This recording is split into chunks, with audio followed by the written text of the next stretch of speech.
Everyone, welcome back to my channel that is lectures by doctor Shivi Waseem. आज हम एक और इंटरेस्टिंग टॉपिक अपने सेल और मॉलिक्यूलर बायोलॉजी के टॉपिक्स के अंदर लेकर आए हैं, जो कि हमारा MSc biotech first semester, BSc honours biotech third semester है ना, और एमएससी केमिस्ट्री फर्स्ट सेमेस्टर, इन सब के सिलेबस का टॉपिक है। ओके, आज हम बात करने वाले हैं जेनेटिक कोड के बारे में। तो जेनेटिक कोड होता क्या है? बेसिकली जेनेटिक कोड जो होता है, it is a set of rules used by living cells to translate information encoded within the genetic material. जैसे कि मैं शुरुआत से आपको बताती आ रही हूँ कि डीएनए से जो है वो एमआरएनए का निर्माण होगा और एमआरएनए से प्रोटीन का निर्माण होगा। डीएनए से एमआरएनए बनना ट्रांसक्रिप्शन है और एमआरएनए से प्रोटीन बनना ट्रांसलेशन है। तो ये जो पूरी प्रक्रिया है ये सेंट्रल डॉग्मा के नाम से जानी जाती है।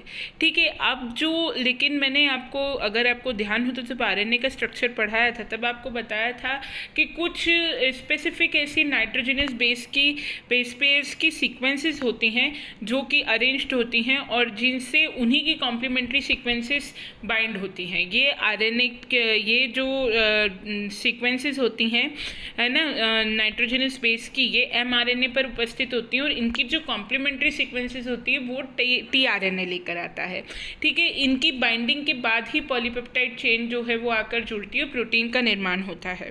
तो ये जो कोड है, किस तरह से ये जो सीक्वेंसेस हैं ये किस तरह से अपनी कॉम्प्लीमेंट्री सीक्वेंसेस से जुड़ेंगी और किस तरह से पॉलीपेप्टाइड चेन जो है, अमीनो एसिड जो है वो टीआरएनए की मदद से यहाँ आएगा और किस तरह से अटैच होगा और किस तरह से चेन जो है वो जनरेट होगी, ये जो पूरी प्रोसेस है ये ही प्रोटीन सिंथेसिस का बेस है।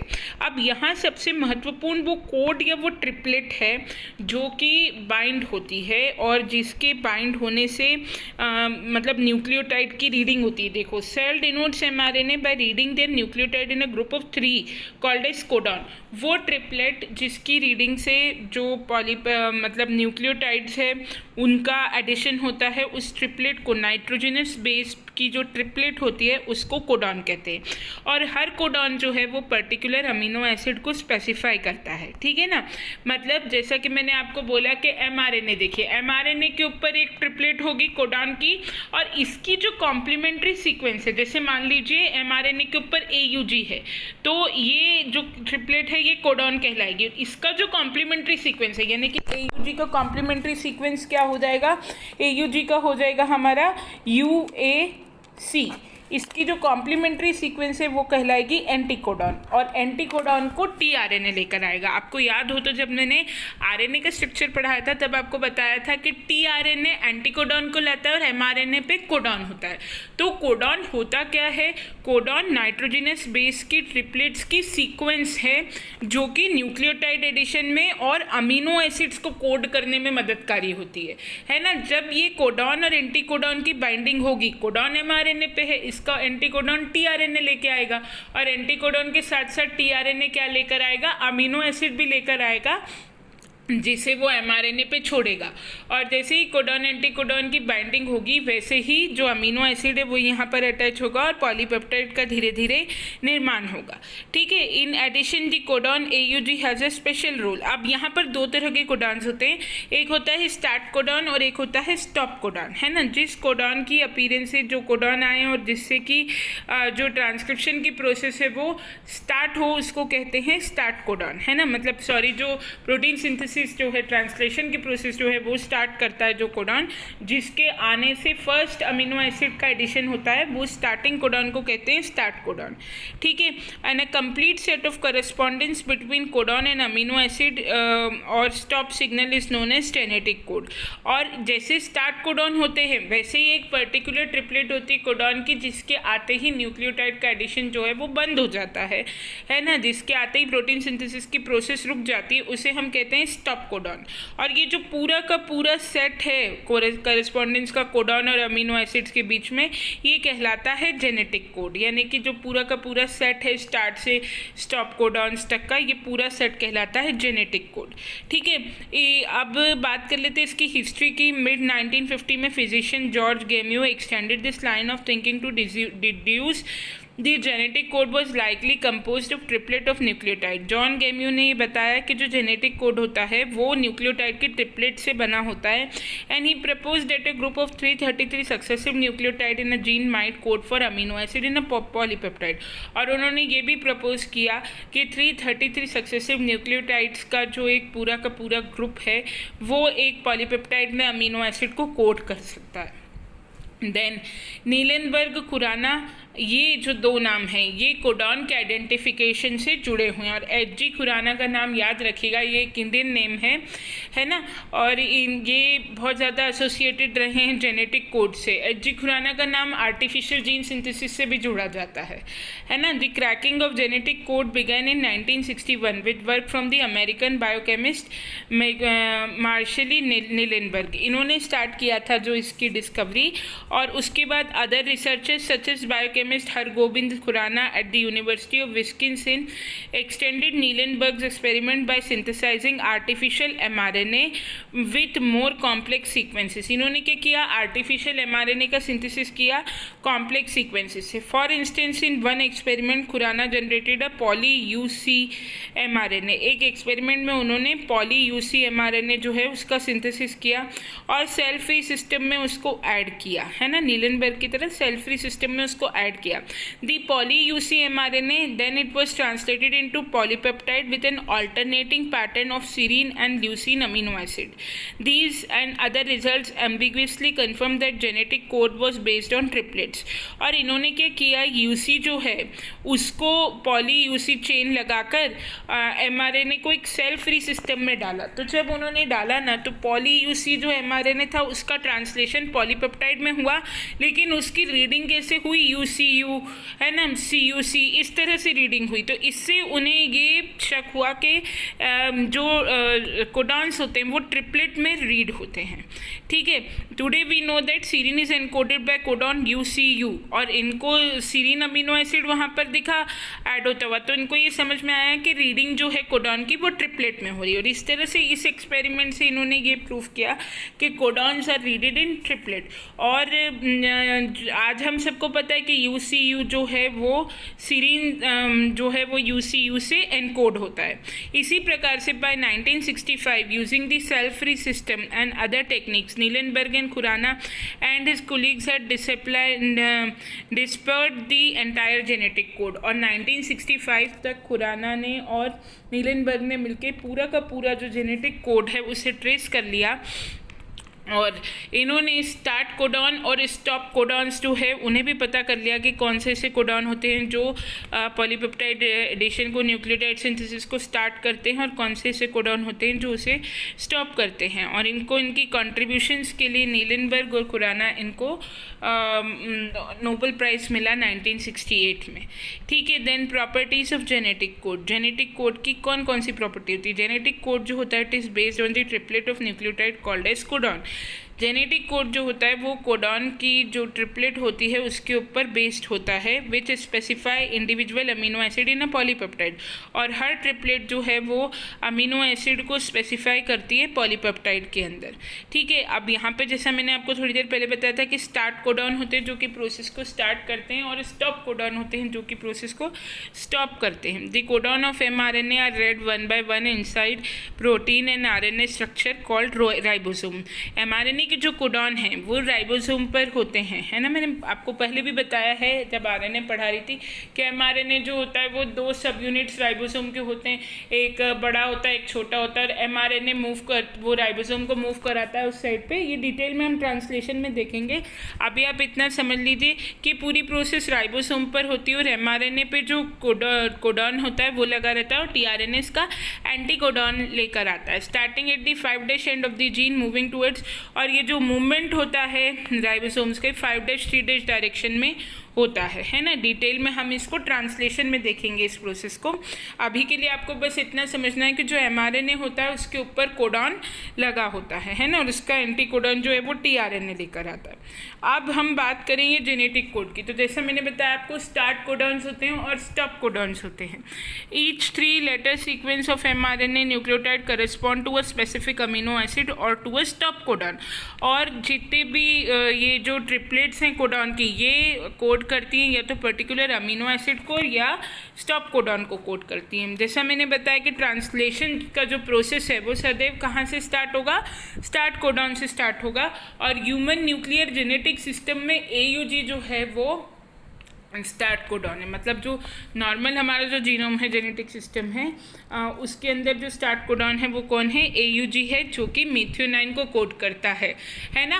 और ये मीथियोनाइन प्रोकैरियोट्स के केस में फॉर्म्युलेटेड होता है और यूकैरियोट्स के केस में सिंपल खाली मीथियोनाइन ऐड होता है। यानी अगर प्रोकैरियोटिक जीनोम की बात करें तो जब AUG कोडॉन स्टार्ट में आएगा तो फॉर्म्युलेटेड मीथियोनाइन ऐड होगा। फॉर्म्युलेटेड मीथियोनाइन पहला अमीनो एसिड होगा। और अगर यही AUG कोडॉन अगर यूकैरियोट्स के अंदर आएगा और स्टार्ट कोडॉन होगा तो ये काय को ऐड करेगा, ये मीथियोनाइन को ऐड करेगा, है ना। Then start codon is required to begin translation but the codon AUG can also appear. और AUG स्टार्ट कोडॉन है लेकिन AUG जो है वो बीच में भी अपीयर हो सकता है। सिर्फ स्टार्टिंग में प्रोकैरियोट्स में वो फॉर्म्युलेटेड मीथियोनाइन को कोड करेगा और अगर वो बीच में कहीं अपीयर होगा तो वो सिंपल मीथियोनाइन को कोड करेगा, है ना। Then translation continues until stop codon, और ट्रांसलेशन तब तक चलती रहेगी जब तक स्टॉप कोडॉन नहीं आ जाता। और 3 जो स्टॉप कोडॉन है इन्हें याद रखिएगा, ये पूछ लिए जाते हैं, UAA, UAG and UGA। UAA, UAG and UGA ये स्टॉप कोडॉन है। और स्टार्ट कोडॉन कौन है, AUG। Unlike start codon, stop codon don't respond to an amino acid. ठीक है, स्टॉप कोडॉन अमीनो एसिड को रिस्पॉन्ड नहीं करते हैं लेकिन वो जो हैं उनके आते ही पॉलीपेप्टाइड जो है वो कंप्लीट हो जाती है और फर्दर न्यूक्लियोटाइड का एडिशन जो है वो बंद हो जाता है ना। मोर न्यूक्लियोटाइड्स में appear after the stop codon in an mRNA but it will not be translated. अगर स्टॉप कोडॉन के आने के बाद कोई न्यूक्लियोटाइड अपीयर भी होता है तो वो ट्रांसलेट नहीं होगा, प्रोटीन नहीं बन, मतलब पॉलीपेप्टाइड चेन कंटिन्यू नहीं होगी। स्टॉप कोडॉन के आने का मतलब ही होता है कि पॉलीपेप्टाइड चेन का जो सिंथेसिस है वो क्या हो गया, बंद हो गया। ठीक है, आप देख लेते हैं यूनिवर्सिटैलिटी ऑफ जेनेटिक कोड। मतलब जेनेटिक कोड जो होता है it is universal. Some minor experiments in all living organisms on earth use the same genetic code. जितने भी माइनर एक्सपेरिमेंट्स हैं वो जेनेटिक कोड को यूज़ करते हैं। This means that the codons specify 20-20-20 amino acid in cell and are same as those used by bacteria inhibiting thermal vents at the bottom of Pacific Ocean. Even in organisms that don't use the standard code, the differences are relatively small, such as a change in the amino acid encoded by a particular codon. मतलब कि ये जो codons होते हैं कि standardised होते हैं। एक स्टैंडर्डाइज्ड कोड होता है, लगभग सभी जो स्पीसीज होती हैं उनके अंदर जो कोडॉन है वो सेम अमीनो एसिड्स को कोड करते हैं और वैसा ही स्टैंडर्ड कोड सब जगह फॉलो होता है। A genetic code shared by diverse organism provides important evidences for common origin of life on earth. और हम डिफरेंट ऑर्गेनिजम्स में जेनेटिक कोड की स्टडी करके इवोल्यूशन के ट्रेंड को भी समझ सकते हैं और कहीं ना कहीं हमें ये भी समझ में आता है कि जो ओरिजिन ऑफ लाइफ है उसका जो बेस रहा होगा वो कॉमन रहा होगा, क्योंकि सबके अंदर एक जैसे ही कोडॉन्स जो है वो पाए जाते हैं। That is, the many species on Earth today likely evolved from an ancestral organism in which genetic code was already present. और बहुत सारी species जो हैं वो आज के समय में जो originate हुई हैं उनका कहीं ना कहीं ancestor same रहा है ना, because the code is essential to the function of cell। क्योंकि जो ये genetic code है ये cell के function के लिए ज़रूरी है and it would tend to remain unchanged। और ज़्यादातर species में क्या रहता है, generations तक ये unchanged रहता है as individuals with significant changes might be unable to survive। और अगर किसी भी इंडिविजुअल के जेनेटिक कोड में अगर कोई बहुत बड़ा मेजर चेंज आ गया तो वो म्यूटेशन कहलाएगा और वो ऑर्गेनिज्म सर्वाइव नहीं कर पाएगा। इस तरह का जो इवोल्यूशनरी प्रोसेस है it can explain the remarkable similarity of genetic code across present day organism. और जेनेटिक कोड जैसा मैंने थोड़ी देर पहले भी कहा कि उसको पढ़कर उसको समझकर आप इवोल्यूशन के ट्रेंड को समझा सकते हैं और इवन कहीं ना कहीं कौन किससे इवॉल्व हुआ ऑर्गेनिज्म ये भी बता सकते हैं। देन हम बात करते हैं जेनेटिक कोड की और जेनेटिक कोड की कैरेक्टरिस्टिक्स की, और इन्हीं कैरेक्टरिस्टिक्स में एक बहुत इंपॉर्टेंट कंसेप्ट आता है, वो है वोबल हाइपोथेसिस। ठीक है, मैं पहले एक एक करके कैरेक्टरिस्टिक्स समझाती जाऊँ, फिर मैं डिजेनरेसी और वोबल हाइपोथेसिस को अभी साथ में ही बताती हूँ। देखो, सबसे पहली कैरेक्टरिस्टिक ये कि कोडॉन जो होता है वो बेसिकली ट्रिपलेट में होता है ना, मतलब 3 ट्रिपलेट में ही मिलेगा हमेशा कोडॉन। और यहाँ पर एक बात आप और याद रखना कि लगभग 20 अमीनो एसिड्स होते हैं, और मोर देन जो एक codon it can code for more than 1 amino acids, है ना। 64 कोडॉन्स होते हैं, in all there are 64 codons. और सबसे बड़ी और सबसे पहली बात कि दे एग्जिस्ट इन ट्रिपलेट, वो ट्रिपलेट में पाए जाते हैं, 3-3 के सेट में पाए जाते हैं। Then degeneracy, degeneracy means the genetic code turns out to be a degenerate code, meaning that some amino acids are specified by more than 1 codon. कुछ अमीनो एसिड्स जो होते हैं उन्हें एक से ज़्यादा कोडॉन जो है वो स्पेसिफाई कर सकता है। For example, proline is represented by 4 different codon. Proline जो है वो 4 अलग अलग कोडॉन से कोड होता है, तो मतलब एक कोडॉन एक से ज़्यादा अमीनो एसिड्स को कोड कर सकता है। If one of this codon appears in an mRNA, it will cause proline to be added to the polypeptide chain. अगर एक से ज़्यादा कोडॉन जो है वो एमआरएनए में अपीयर हुआ तो वो प्रोलीन जो है उसे पॉलीपेप्टाइड चेन में ऐड कराएगा, यानी प्रोलीन के लिए एक से ज़्यादा जो कोडॉन है वो कोड कर सकते हैं। देन आता है start signal. Polypeptide synthesis is signal by 2 initiation codon. ठीक है, 2 इनिशिएशन कोडॉन यहाँ पर है, AUG जो मीथेनाइन को कोड करता है, और एक GUG भी होता है कहीं जो कि वैलेनाइन को कोड करता है। वैसे ज़्यादातर हम लोग AUG ही पढ़ते हैं, बट अपार्ट फ्रॉम AUG कहीं कहीं GUG भी पाया जाता है जो वैलेनाइन को कोड करता है। स्टॉप कोडॉन 3 होते हैं इनके, और ये नाम याद रखिएगा, ochre UAA, amber UAG and opal UGA। Ochre, amber, opal, इन तीनों को याद रखिएगा। They do not specify for any amino acid. ये भी कई बार क्वेश्चन आ जाता है कि स्टॉप कोडॉन किस अमीनो एसिड को स्पेसिफाई करेगा, तो वो किसी अमीनो एसिड को स्पेसिफाई नहीं करेगा, केवल उसके आने का ये मतलब होगा कि फर्दर और न्यूक्लियोटाइड का एडिशन नहीं हो सकता। देन यूनिवर्सिटैलिटी, यूनिवर्सल कोड होना मतलब जेनेटिक कोड जो है वो एप्लीकेबल है universally, that is a codon specifies the same amino acid from a virus to a tree और ह्यूमन बीइंग। कोई भी कोडॉन जैसे AUG है, अगर वो किसी वायरस में या किसी बैक्टीरियल उसमें भी अगर मान लो वो AUG मिथ्योनाइन को कोड कर रहा है, तो वो ह्यूमन बीइंग तक सभी स्पीसीज में मिथ्योनाइन को ही कोड करेगा। मैं बात कर रही हूँ हमारे नॉर्मल न्यूक्लियर जेनेटिक सिस्टम की, है ना।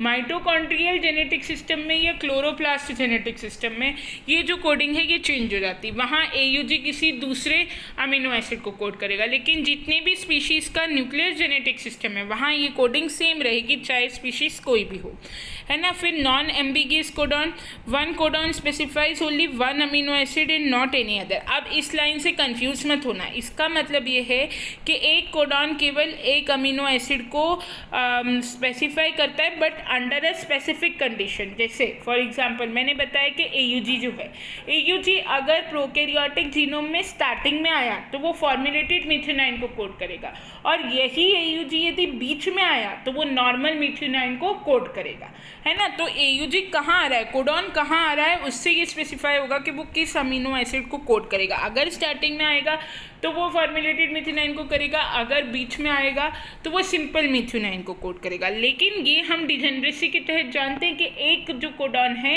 वो ज़्यादा अमीनो एसिड्स को, एक से ज़्यादा अमीनो एसिड्स को कोड कर सकता है। Then related codon, amino acid with similar property have related codon, that is जो एरोमेटिक अमीनो एसिड्स होते हैं like tryptophan, phenylalanine, tyrosine, उनको लगभग एक जैसे काफ़ी कुछ मिलते जुलते कोडॉन से ही वो कोड होते हैं। Then it is commaless. Commaless मतलब बीच में कहीं पे भी कॉमा नहीं आएगा, कंटिन्यूसली जो है कोई पॉज नहीं आएगा, कंटिन्यूसली कोडॉन्स रीड होते हैं और ये नॉन ओवरलैपिंग होते हैं। मतलब अगर AUG है और फिर GAG है तो AUG अलग होगा, GAG अलग होगा। ऐसा नहीं होगा कि AUG का G ही GAG का G भी बन जाए, no, there is no overlapping. Overlapping नहीं होगी, अलग अलग रीडिंग होगी और कोलिनियरिटी रहेगी, यानी कि जो कोडॉन्स होंगे they will be linearly lined, linear reading होगी उसकी। And cistron polypeptide parity, portion of the gene called cistron, portion of DNA का जो सेगमेंट कोडिंग पोर्शन होता है जिसको सिस्टोन कहते हैं, और इसको जीन भी, सिस्टोन जो है पोर्शन ऑफ डीएनए को कहते हैं जिसे जीन भी कहते हैं, विच स्पेसिफाइज दी, मतलब एक तरह से जीन का ही दूसरा नाम, कई बार हम उसे सिस्टोन भी रेफर कर देते हैं as a portion of DNA. It specifies the formation of particular polypeptide. It means that the genetic system should have many cistrons, है ना. वो एक पर्टिकुलर पॉलीपेप्टाइड के फॉर्मेशन को करस्पॉन्ड करता है. इससे पता पड़ता है कि जेनेटिक सिस्टम में बहुत सारे जो हैं वो सिस्टॉन्स होते हैं, है ना. अब इसके एक्सेप्शंस देखने से पहले एक चीज़ मैं यहाँ बहुत ही इंपॉर्टेंट है वो समझा दूँ. Wobble hypothesis.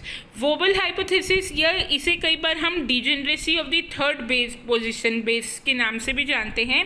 इसका मतलब ये है कि कोई यदि कोडॉन है CCU, तो पहले दो कोडॉन को देखकर और उस कोडॉन की पोजीशन देखकर ही डिसाइड हो जाएगा कि कौन सा अमीनो एसिड कोड होना है. यानी कि जो थर्ड कोडॉन है उसका कोई महत्व नहीं है. Third position however is less specific. The Wobble hypothesis refers to the interaction between codon of the mRNA and the codon of the tRNA, anticodon of the tRNA. Changes in the third position goes unnoticed and is called as silent mutation. वो ये कह रहा है कि केवल जो एक triplet है कोडॉन की, उसके जो फर्स्ट दो बेस पेयर हैं उन्हें ही देखकर जो है वो रीडिंग पूरी तरह से हो जाएगी. उन्हीं दो को देखकर रीड हो जाएगा कि कौन से अमीनो एसिड ने कोड होना है किस जगह पर. जो थर्ड बेस है वो नॉन स्पेसिफिक है, उसकी इतनी स्पेसिफिसिटी नहीं है. उसके अंदर अगर म्यूटेशन भी हो जाए तो वो अननोटिस्ड म्यूटेशन रहेगी. किसमें? थर्ड वाले बेस में. जैसे CCU है तो केवल CC को देखकर ही प्रोलीन कोड हो जाएगा. U रीड भी नहीं करेगा जेनेटिक सिस्टम और कहाँ लोकेटेड है बस ये देखेगा और CC को देखकर ही क्या हो जाएगा, रीड हो जाएगा. और अगर U में कोई म्यूटेशन आ भी गया तो वो जीनोम में म्यूटेशन होने के कारण म्यूटेशन तो कहलाएगा, लेकिन जो अमीनो एसिड कोड होगा उस पर कोई असर नहीं पड़ा, क्योंकि वो तो केवल दो बेस को उसने रीड किया कि CC यानी प्रोलीन लगाओ, लगा दिया प्रोलीन. अब आगे U है कि A है ये उसने रीड ही नहीं किया. तो देखा जाए तो प्रोलीन तो लग गया, इस लेवल पर कोई म्यूटेशन नहीं हुआ, लेकिन म्यूटेशन तो हुआ है, जीनोम तो अल्टर हुआ है. जहाँ CCU आना चाहिए वहाँ U ना आकर A आ गया, तो जेनेटिक कोड में अल्ट्रेशन तो हुआ है जिससे कि म्यूटेशन तो क्रिएट हुआ है. तो उस तरीके का म्यूटेशन जो अननोटिस्ड हो, जो अनहार्मफुल हो, जो नुकसान न पहुंचाए, जिसकी कोई महत्ता नहीं हो, ऐसा जो म्यूटेशन है वो कहलाता है साइलेंट म्यूटेशन. इस तरह का mutation this prevents damage by mutation and is good for all organism. और ये जो है इस तरह का म्यूटेशन ये अच्छा म्यूटेशन है, मतलब ये कोई ऐसा नुकसान नहीं पहुंचाता, क्योंकि कोड प्रोलीन नहीं होना था, कोड प्रोलीन ही हुआ, ठीक है ना. लेकिन क्योंकि जीनोम में जेनेटिक कोड में परिवर्तन तो आया, जो ओरिजिनल जेनेटिक कोड होना चाहिए था वो नहीं था, वो चेंज हो गया, तो इस वजह से म्यूटेशन तो क्रिएट हुआ. ऐसा म्यूटेशन ज़्यादा हार्मफुल नहीं होता है और कहलाता है साइलेंट म्यूटेशन. इस तरह के म्यूटेशन को क्या कहते हैं? साइलेंट म्यूटेशन कहते हैं, ठीक है. More than one codon exist for one amino acid. ये तो मैंने आपको बताया कि एक अमीनो एसिड को एक से ज़्यादा कोडॉन्स जो हैं वो कोड करते हैं. There are 20 amino acid but several triplets can code for the same amino acid. कई सारे ट्रिपलेट्स जो हैं वो सेम अमीनो एसिड को कोड करते हैं, but several triplets can code for the same. Some triplets are synonyms. कुछ जो ट्रिपलेट होते हैं वो एक दूसरे के सिमिलर लगते हैं, और ये जो प्रॉपर्टी होती है डिजेनेरेसी ऑफ द जेनेटिक कोड कहलाती है. डिजेनेरेसी ऑफ द जेनेटिक कोड का मतलब है कि जो एक अमीनो एसिड है उसे एक से ज़्यादा कोडॉन्स जो हैं वो कोड कर सकते हैं. तो ये वोबल हाइपोथेसिस है, ये बहुत इंपॉर्टेंट है, जो बताता है कि केवल फर्स्ट और सेकंड बेस नाइट्रोजनस बेस जो है कोडॉन का वही महत्वपूर्ण है, उसी को देख के अमीनो एसिड कोड हो जाएगा. यदि तीसरा बेस नहीं भी रीड होगा या तीसरे बेस में कोई म्यूटेशन भी हो गई तो वो अननोटिस्ड या साइलेंट म्यूटेशन कहलाएगी, ठीक है. अब मैंने जैसे बताया कि जो भी प्रॉपर्टीज़ मैंने अभी आपको कोडॉन की बताई हैं वो सब न्यूक्लियर जेनेटिक सिस्टम की प्रॉपर्टीज़ है ना. माइटोकॉन्ड्रियल जेनेटिक सिस्टम की बात करें या क्लोरोप्लास्ट जेनेटिक सिस्टम की बात करें, वो थोड़ा थोड़ा अंतर है, उसमें थोड़ी एक्सेप्शंस हैं. जैसे डिफरेंट कोडॉन्स होते हैं पैरामीशियम और कुछ दूसरे क्लासेस होते हैं सीलिएट्स के, जहाँ जो टर्मिनेशन कोडॉन होते हैं वो UAA और UGA होते हैं, जो कि ग्लूटामिन के लिए कोड करते हैं. ओवरलैपिंग जीन्स जैसे कुछ ऐसे भी हैं ऑर्गेनिजम्स जिसमें ओवरलैपिंग जीन्स भी देखे गए हैं. जैसे मैंने बताया था कि नॉन ओवरलैपिंग डेवलपिंग होता है कोडॉन, लेकिन कहीं कहीं इसका एक्सेप्शन भी देखा गया, जैसे 5×174 है, इसमें 5300 ये बैक्टीरियोफेज है। 5×174 बैक्टीरियोफेज का मतलब होता है ऐसे बैक्टीरिया जो ऐसे वायरसेस जो कि बैक्टीरिया के अंदर पैरासाइट की तरह रहते हैं, उनको हम बैक्टीरियोफेज कहते हैं, है ना। तो 5×174 has 5375 nucleotides that code for 10 protein which require more than 6000 bases. 3 of its gene E, B and K overlap each other. Nucleotide sequence at the beginning of the E gene is contained within the gene D. Likewise, gene K overlaps with gene AC. एक similar condition is found in SV40, मतलब इसमें जो jeans हैं ये एक दूसरे को overlap करते हैं, है ना। तो 5×174 बैक्टीरियोफेज जो है वो एक प्रकार का एग्जाम्पल है, और ऐसी कंडीशन SV40 वायरस के अंदर भी देखी गई है। फिर माइटोकॉन्ड्रियल जीन, मैंने थोड़ी देर पहले ही आपको बताया था कि जो माइटोकॉन्ड्रियल जेनेटिक्स है वो न्यूक्लियर जेनेटिक्स से, न्यूक्लियर जेनेटिक सिस्टम से थोड़ा अंतर पर रहता है। जैसे AGG और AGA ये अर्जिनाइन को कोड करते हैं नॉर्मली। अगर न्यूक्लियर जेनेटिक सिस्टम की हम बात करें तो ये AGG और AGA जो हैं वो अर्जिनाइन को कोड करते हैं, लेकिन ह्यूमन माइटोकॉन्ड्रियल जेनेटिक सिस्टम में ये स्टॉप कोडॉन्स हैं, ये किसी को भी कोड नहीं करते, ये स्टॉप कोडॉन है। ये बात इंपॉर्टेंट है, याद रखिएगा। कॉम्पिटिटिव के हिसाब से पूछा जा सकता है कि AGG जो है वो ह्यूमन माइटोकॉन्ड्रियल सिस्टम में क्या है, ये ह्यूमन माइटोकॉन्ड्रियल सिस्टम का इनमें से कौन सा स्टॉप कोडॉन है, तो आपको पता होना चाहिए। ऐसे ही UGA टर्मिनेशन कोडॉन, ये हमारे अंदर एक टर्मिनेशन कोडॉन है जो कि ट्रिप्टोफैन को कोड करता है, while AUA denote methionine in human mitochondria. UGA जो है वो ट्रिप्टोफैन को कोड करता है ह्यूमन माइटोकॉन्ड्रिया में, और AUA ये किसको कोड करता है, मिथ्योनाइन को कोड करता है ह्यूमन माइटोकॉन्ड्रिया के अंदर, है ना। तो जो ह्यूमन माइटोकॉन्ड्रियल जेनेटिक सिस्टम है वो बहुत अलग चलता है in comparison to the nuclear genetic system, ठीक है। तो ये था जेनेटिक कोड। अब इसमें एक चीज़ रह गई है, लेटेस्ट नहीं आ पाया इसमें, तो ये आप लोगों का होमवर्क है। जो भी तीनों क्लास ये वीडियो देख रही हैं, जब ये टॉपिक डिस्कस होगा, प्रोबेबली कल या परसों में डिस्कस होगा क्लास में, तो आप लोग मुझे लेटेस्ट इन्फॉर्मेशन इसकी गैदर करके बताएंगे, है ना। लेटेस्ट इन्फॉर्मेशन इसकी इकट्ठी करके बताइए कि इस पर लेटेस्ट रिसर्च क्या हुई है, ठीक है। और जिस भी क्लास में मैंने इसे वेबिनार का टॉपिक दिया है, जैसे MSc बायोटेक में मैंने कहा वेबिनार को, उसमें से कोई स्टूडेंट ही अगर ये टॉपिक ले सकता है तो ले ले, और इसकी थोड़ी लेटेस्ट रिसर्च इकट्ठी करके आप लोग अब मुझे बताइए कि इसमें लेटेस्ट काम क्या हुआ है। इतना तो आप भी देख सकते हैं, है ना। देख करके वो पॉइंट इसमें मेरे से ऐड होना रह गया है, तो आप देख करके जोड़ के मुझे बताइए कि लेटेस्ट रिसर्च इसमें क्या हुई है, ठीक है। आई होप आपको टॉपिक समझ में आया होगा। Thank you very much.